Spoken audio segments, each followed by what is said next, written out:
Welcome to Alaska Family Connection. I'm in Homer, Alaska at the Glory View Church of the Nazarene.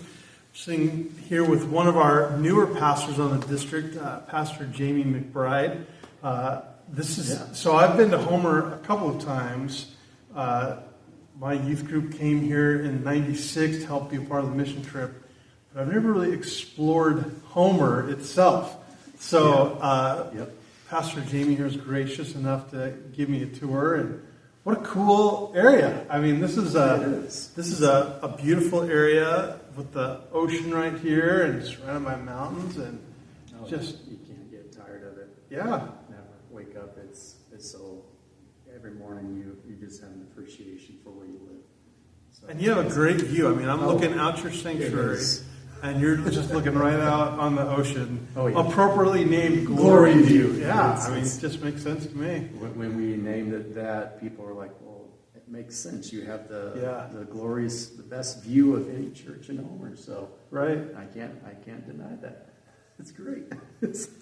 So I always love to hear people's story. Yeah.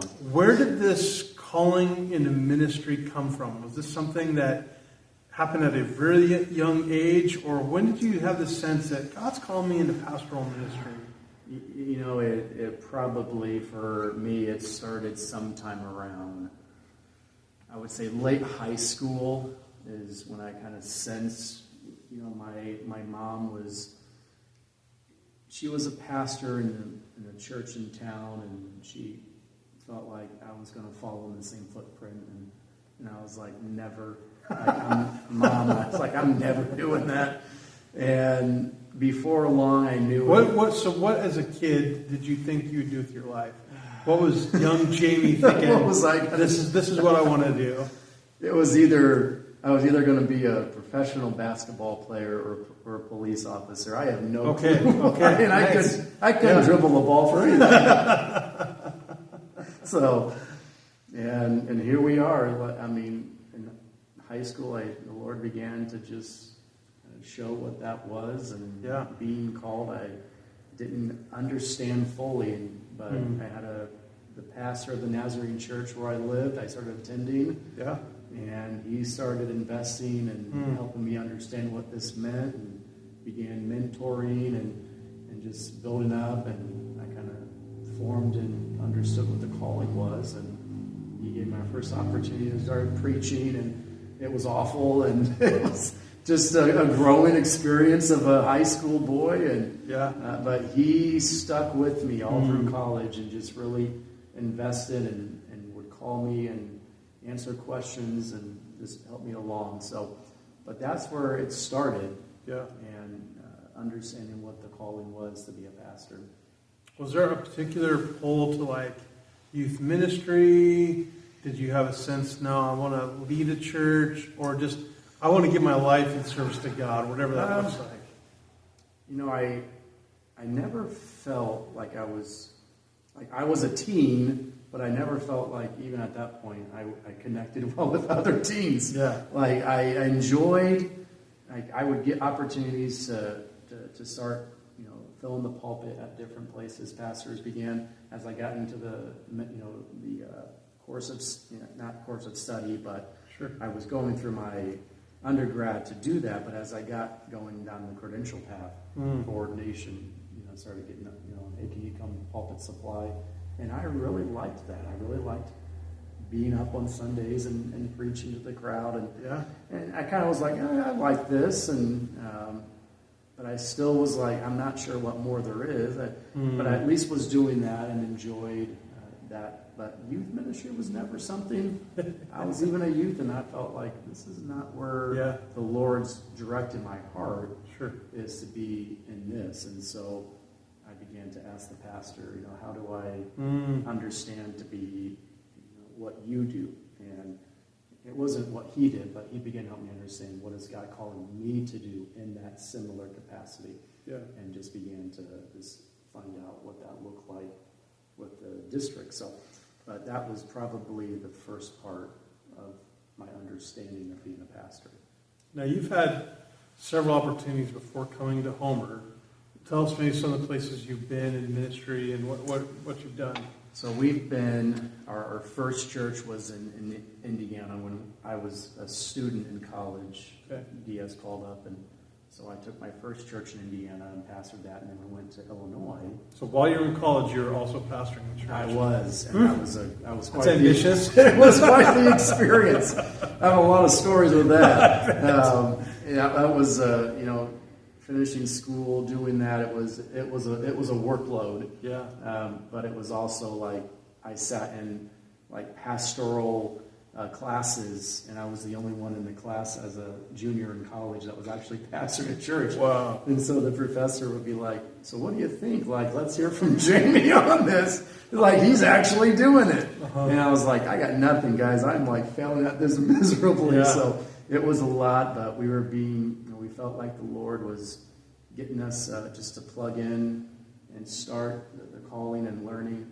And so that's where we first started in school in Indiana, church there.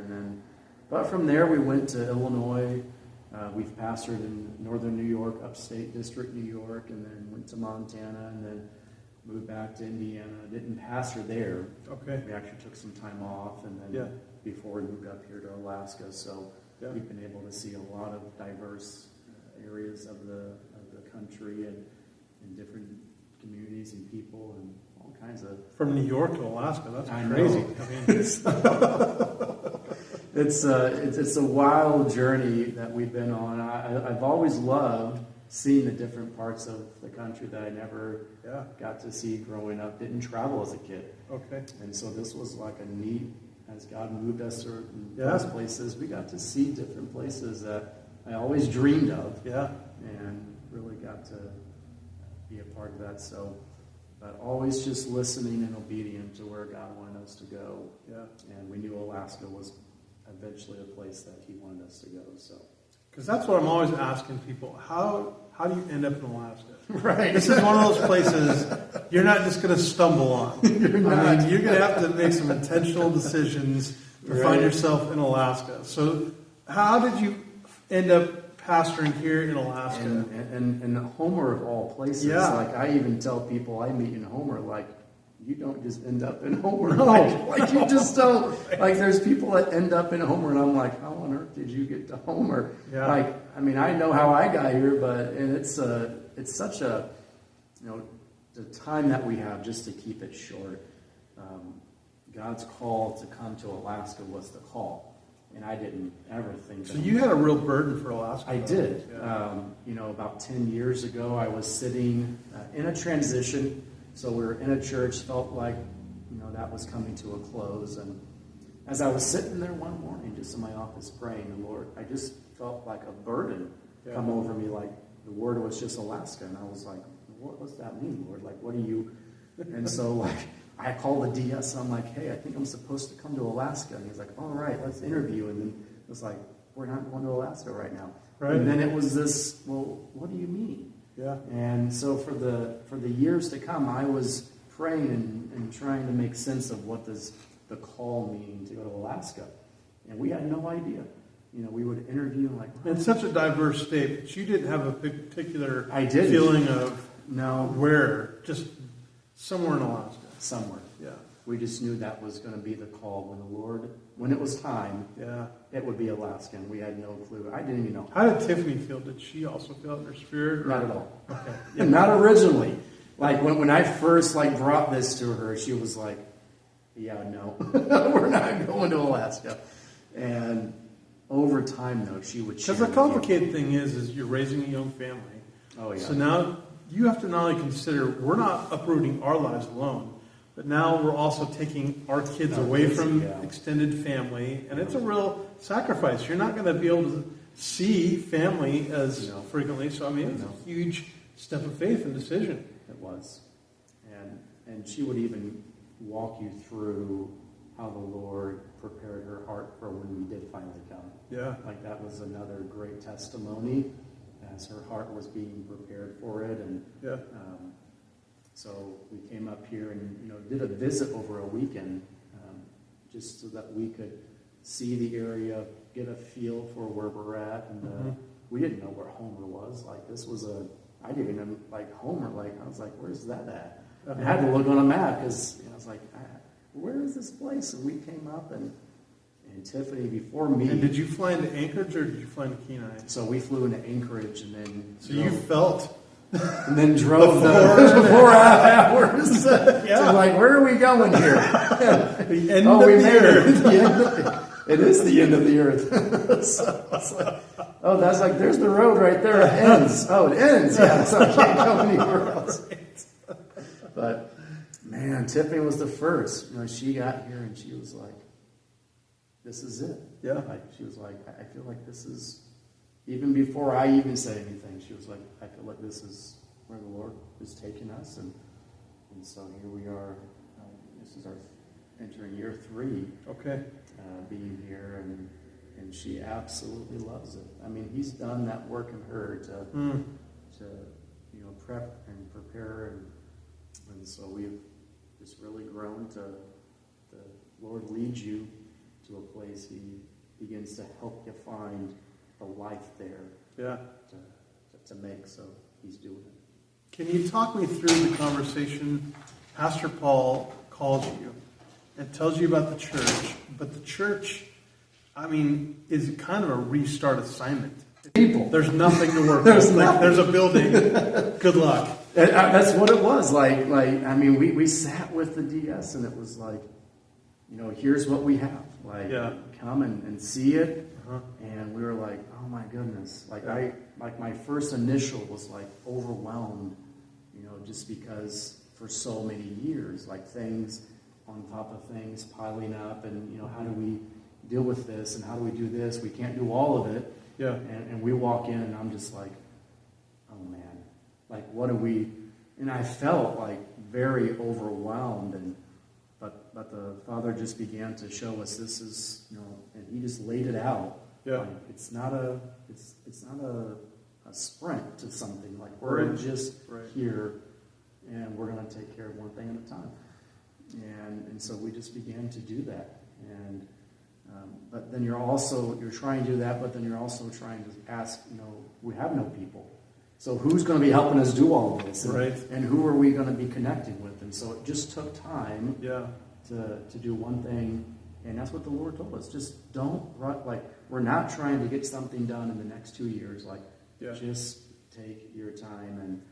And He's just been so good each step of the way. We get one thing done, and we focus on that. And then it's building relationships with people and beginning to connect with people over the couple of years. And so that was, initially, that was the whole focus was, we want to see if we can get this going again in the church that was here in Homer for so long. Can we see something else begin to birth out of it? Yeah. And that's my first time ever doing this. I'd never planted a church before, but it felt like that. It felt like you were doing that here. And so it's like, all right, Lord, like this is not me. So this is going to be really dependent on like you leading, and the trust to do that was an incredible season. Like that first year was just an incredible learning to trust in ways I'd never done before. Right. And He was so good to lead us through it. So tell me about some of the ways you've engaged the community. Because I think one of the things, like you're saying, it's almost like a church plant. Yeah. So the nice thing is you don't inherit a bunch of sacred cows that you got to keep going, which is nice. You get a clean slate. You do. But I mean, I would just always appreciate you have a heart to just reach people in the community, to make connections, and you guys haven't just hunkered down and hope people come because you open the doors. I mean, you've just been out there. What are some things that's looked like? Well, in the first year, I think the real focus was just like we just need to just get out and be a part of, just be around our community, to find what events are happening. Yeah. What things are going on. It was the summer, so it was a great. We got here in the fall, so winter was kind of slow, but that first summer was like let's really get out here and find what people are doing. Let's go to all the events. Let's look at the calendar. Yeah. And let's just have our family out and about, just so that we can start seeing the people that we're living around. We started, just connecting with our neighbors. Yeah. Hey, let's just go over and say hi, introduce ourselves. Let's just start figuring out who's around us. And that was, initially that's what our target was. Yeah. Let's just begin to get ourselves living. This is where we're at. Yeah. So let's just begin living in Homer and find out what people are doing.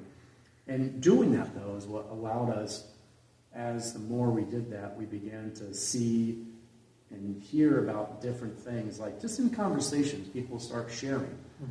This goes on or this goes on. And you're like, okay, well, let's see if we can get the church engaged in that. The church was my wife and I and kids. So let's see if we can get ourselves engaged in that, is what we're saying there. Right. But let's see. It felt kind of weird initially, here's the church, we're here to do, but it's just us. And people were kind of intrigued by that. They would come across, we set a table up at something and just want to share about who we are. And they're like, well, how many people do you have come to the church? And we're like, us. And it was just oh. It was just but people became intrigued with that. Yeah. Okay, you guys are here doing, and so people would begin to ask questions. And so that's what we did is how can we just be present? It wasn't, we knew we couldn't just hide in here and hope that people would see a new church sign out front and say, oh, well, let's go there, or let's see a Facebook. We knew we had to be out and moving in order to start connecting and learning about the area and meeting people. And so we just made it very intentional with our family to just go out and begin to meet as many people that we could. Sure. And just see where the Lord was working in that and see where the Lord was giving traction of where we should go. Yeah. And so right now you're bivocational. And I think even your work with the school really seems to be opening up opportunities meet parents and kids and teachers. Tell us a little bit about this bivocational aspect and its connection to the community. And I work in the elementary school as a custodian. Yeah. And so, there's so many influences you get through that because of the parents that bring kids in. You have parents, all the different, fishing industry. That's how I got some of my first fishing stuff, was just meeting a parent through a child, and then it's and then you want to go out and do fishing, or you want to, and so you have that, and then all the kids. They have parents that are police officers and people that work in the hospitals, and so then you go into the doctor and you see that parent, and they're like, oh hey, and so they begin to recognize your face because they see you every day, dropping their kids off, and at the school, I'm the principal and I do all the traffic duty in the morning. Okay. We're the first people that those kids see. Yeah. And so those parents, they know who you are. Yeah. And your impression that you give them, the very first thing those kids, the smile you give them and the tone you give them, it sets the kids, but also when the parents are leaving and go to work and do their day, you get to set their day. Yep. You get to encourage them as they're going.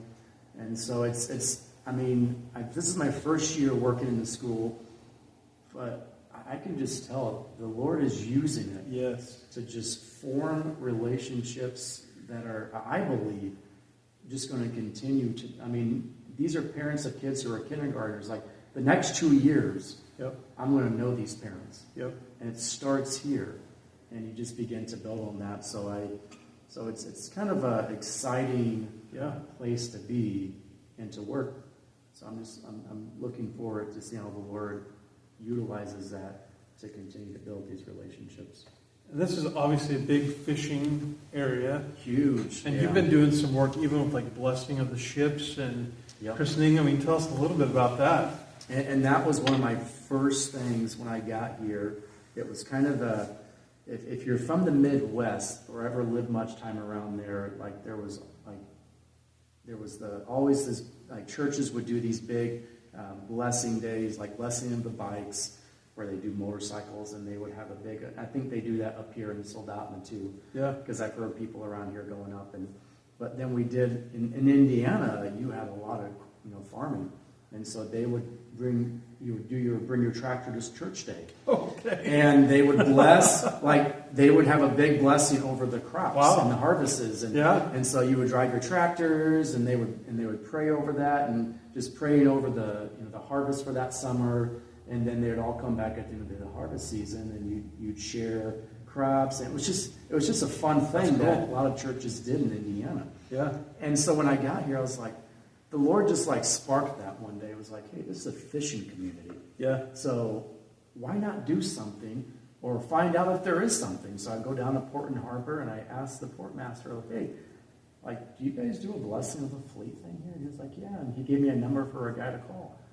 And so I called this guy up, and he's like, it's been a couple of years, like a pastor used to do it. Yeah. Been a couple of years, but I'd be happy to help you organize it. Yeah. And so I was like, okay, cool. So he got a couple of people, and before we knew it, we were kind of putting this thing together to do this blessing. And it really, it's May, right before Memorial Day, and it just kind of starts the fishing season off. Yeah. A lot of people start heading out. Okay. The end of May, 1st of June, commercial fish are starting, charters starting. And so we do it right before that. Yeah. And that is through that, my first year doing that, my second year, this is going to be our third year, I now have people calling me and texting me, hey, when's the blessing? They're starting to now, That's awesome. like, when is it happening? When do I sign up? And it's beginning to now, make, where it was just us trying to do something, right. It's now returning. Yeah. And people are saying, when does this happen? Where do I sign up? We want to be a part of it. And so it's a really exciting, for the church, it's one of our things that we really feel like we are contributing. Yeah. Like as a congregation, we are contributing to our community. Right. Through this event, people are seeing it as something that they really want to be a part of, and it's important to them to be a part of as a fisherman, to receive a prayer over their crew before they head out. So it's really cool seeing how it's been developing. Yeah. So the people are watching and they've never been to Homer. Tell us what's unique about Homer. I mean, you're kind of the end of the road as far as this side of the state. Yeah. And then, from here, the ferry will go out to different places. But, I mean, once you get past Kenai and Soldotna, and then there's Anchor Point, and then you, and then that's kind of it. But, I mean, tell us about what's unique about the city of Homer. I think because of the, when we moved here, people talked about, the end of the road. It literally almost, not just physically, but it incorporates that people get here a lot of times because they don't know where else. Like their life brings them to a place where it's kind of like the end of the road. Yeah. So there's a lot of, in Homer, if you've not been to Homer, if you have, you probably had seen it, but there's such a diversity of lifestyle in Homer. I mean, it kind of makes up, there is still like the people who've been here homesteaded or people who've lived here for a long time fishing, but it's beginning to have this makeup of such a diverse people that come from all over the country wind up, like I'll sit at a soccer game and I can talk to people. Yeah. And I came from the East Coast and I came from the South, like where they've come from. But then in that it makes up spiritually such a diverse of beliefs and lifestyles. Yeah. And that's what Homer, the uniqueness that we're seeing about Homer is all of that is drawn together, and it just has a lot of diversity in the spiritual elements. So, and so for a church, it's like, this is huge because there's such a field of ministering the gospel to because of the lifestyles that come. And so that's where we really have felt like, if you've not been to Homer, when we got to Homer and we were asking, Lord, what is supposed to be as a church? What we're supposed to be doing? Yeah. And that's what he led us to, was look around and see how much diversity of beliefs and practices and what people do. Yeah. And the gospel, and it is, Alaska, I think in general, like people talk about, you get up here and a lot of people fall into hopelessness and depression and struggle with different things like that. And Homer, it isn't any different than the rest of the state. it seems like you get down here though, and people, it just kind of all collects in this small little quadrant, and then it builds. And and in that, there's such an opportunity for the gospel to begin to talk with people. And to be honest, it's not like it's closed. Like people are really, there's a lot of spiritual heightness, and people are open to you sharing. And so you really get an opportunity to share Jesus to a lot of people that are on different paths of life. And how does that, get into where they're believing about life? How do we converge Christ into that that's happening? Yeah. And so it's really cool to see. But that's what Homer, in my mind, what makes Homer kind of unique. And when you get here, will it double or triple in size in the summer, or in the summer, what will it do? It will almost triple. Yeah. It's winter population of just locals. By the time the height of summer comes, you'll be almost triple of the people here. So like the businesses on the Spit, most of those businesses on the Spit are owned by people who live out of state. Wow. So they'll fly in for the summer, they'll run their business, they'll close up September, and they'll leave. And then there's nothing on the Spit for the whole winter. And so that's a unique element to the workforce here. A lot of our work is done by people out of state and only seasonal for a few months. Yeah. And a lot of people make their money in those 2 months time compared to like us who work a job every day and live here. There's a big number of people who it's just that 2.5 months. That is everything for them. Yeah. We're go, go, go. And then that's it. And they close up shop and they're gone. So. Now, being on the water, are you fairly mild in temperature? You won't get a ton of snow, right? And no, you're not going to get super cold here necessarily. Not necessarily until compared this last to, winter. I know. I mean, compared to the rest of the on state. average, on average. I mean, we have a pretty maritime tropical, I think is what it's called. Like it stays pretty consistent all summer. Yeah. Nice breeze for the most part, stays pretty consistent. Yeah. Temperature doesn't fluctuate too much. Winters are generally supposed to be the same, but the last 2 years seem to have, I think Homer forgot where it's at. So it's like we need to remind Homer, you're right here, so let's, but for the most part, summers, I think that's why people love coming to Homer, because of the weather is so, it stays pretty consistent. Yeah. And so you can get out to the outdoors across the bay and whatnot and just be and go, go, go. And so it really does provide a nice environment for people to come and enjoy the outdoors. So when you think about the future of the church, I'm sure you're full of all sorts of dreams. Is there like one or two things that you just go, this is kind of where I see us going. This is the next step that I think we need to take as Glory View.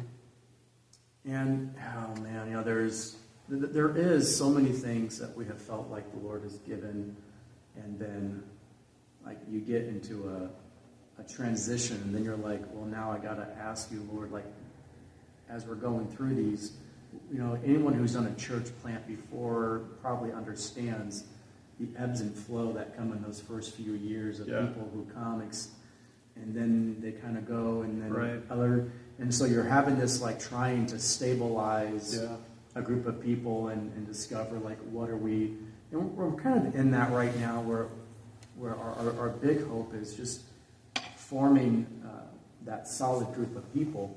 I mean, there's our land that we live on, there's dreams that we have, but we're limited by what we can actually do on our property.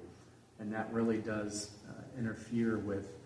So it's going to have to be so the Lord shares these things. We feel like it's going to have to be led into maybe somewhere else that's off property. And maybe that's a piece of land that's for sale that we can buy and we can build on and have a ministry in town, a building in town that we can run things out of. Just because we're limited with where we're at now. I mean, there's all kinds of things that, you begin to look at the people that are in the church. And one of the things is, like, we have a musician, she's incredible and just a gifted leader, gifted in playing. And she would love to just be able to pour into the next generation. And just, she's talked about what would it be like to have a school in Homer that did worship leading, not just a music school, but Yeah, wow. that equipped and taught, younger generation how to come up and lead in the church and lead by the Spirit and lead churches in that way. Like, what would it be like to have that? And she shared that before.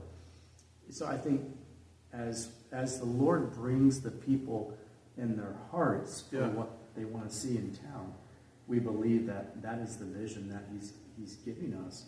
He's given us the people to fulfill those. But we're just really trying to take it, one thing at a time in what we're doing. But yeah, we love where we're at in the city, where our proximity is, looking over everything. We just really feel like it's a spiritual element to what we can look over our city, and we can make declarations, and what we can speak life over, and kind of like the watchtower, kind of like the watchman, and what we're praying over our city, being on top of it. We just really feel like the Lord is using that to establish a body of people here who want to be part of that. I would guess that part of your heart for the future, too, is to have strong programs for kids and youth. I mean, I was just at the last quiz meet in Soldotna, and half of them were from Homer, like to me. I mean, it was awesome to see these kids have been learning the Word of God, all year long, and then we're quizzing, competing at it. And, Tiffany homeschools. You guys really are trying to be intentional to raise up your kids and disciple them. Yeah. And I think a lot of times younger families with kids attract other younger families with kids. Yeah. And I would just guess that, for the next decade or so, there's going to be a real emphasis on kids and on youth. And I think there's going to be some great ties that you're going to be able to make to not just raising up your kids, but their friends and others that you're rubbing shoulders with. I mean, it's going to be great, I think. For sure. Yeah.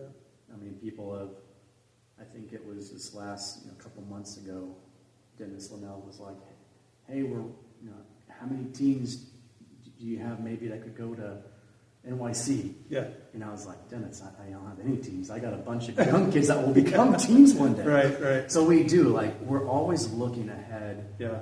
And this is because right now for us, that's what we're in. Yeah. Is we have more kids than adults that come on our Fridays and Sundays.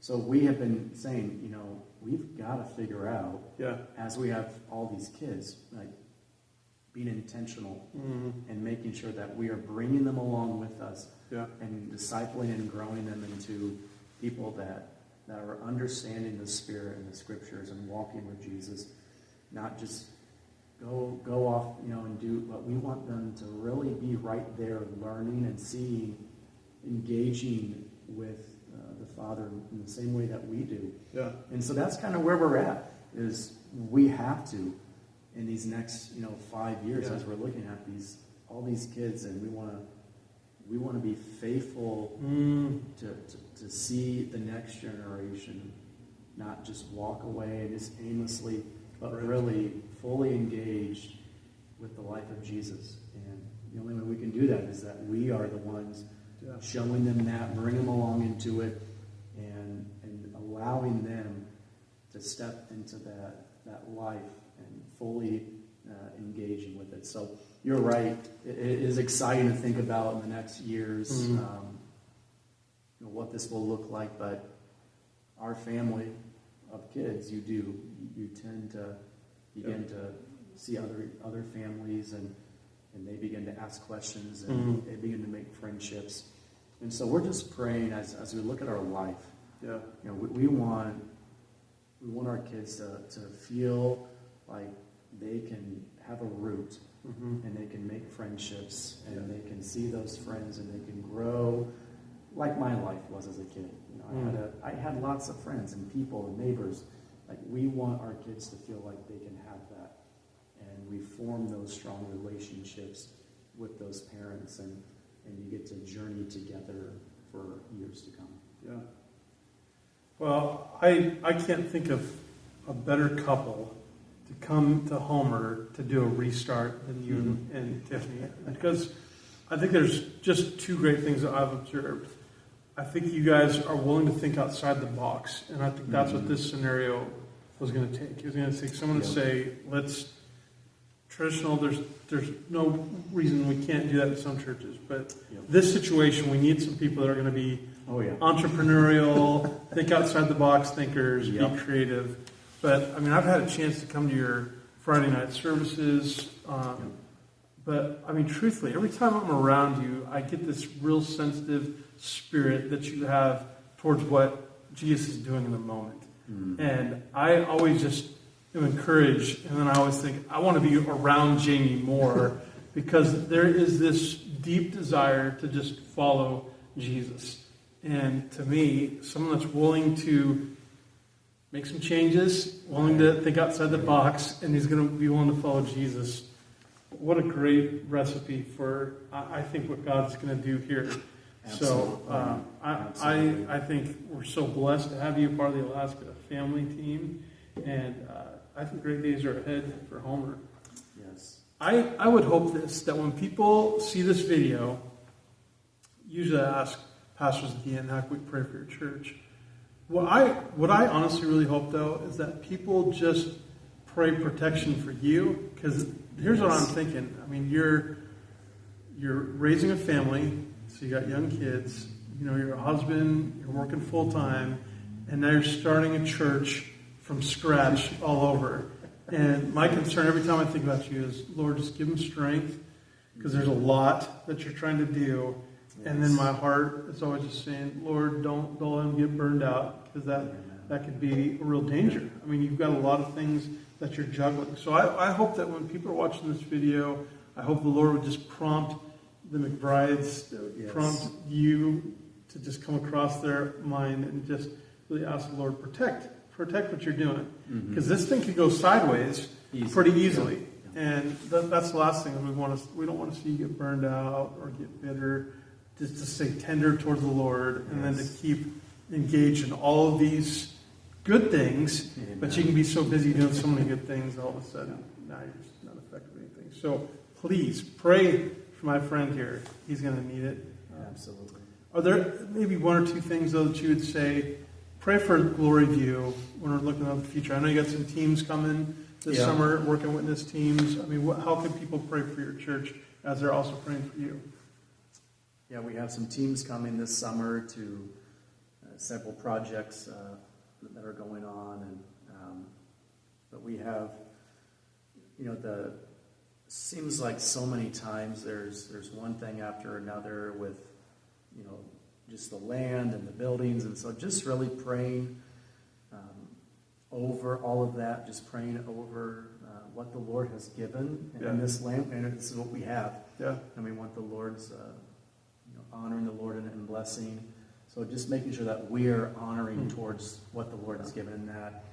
And then, obviously for us, I mean, it is a lot that we take on often, but really praying for the protection of the people that we are connecting and building with. Just praying over relationally. Yeah. As we begin to build that bond of family with each other, that is one that I think, if I can say it the right way, that if people are praying over those relationships that are beginning, that the foundations that we will have together, what we're building on now, and what we'll see from 20 years from now.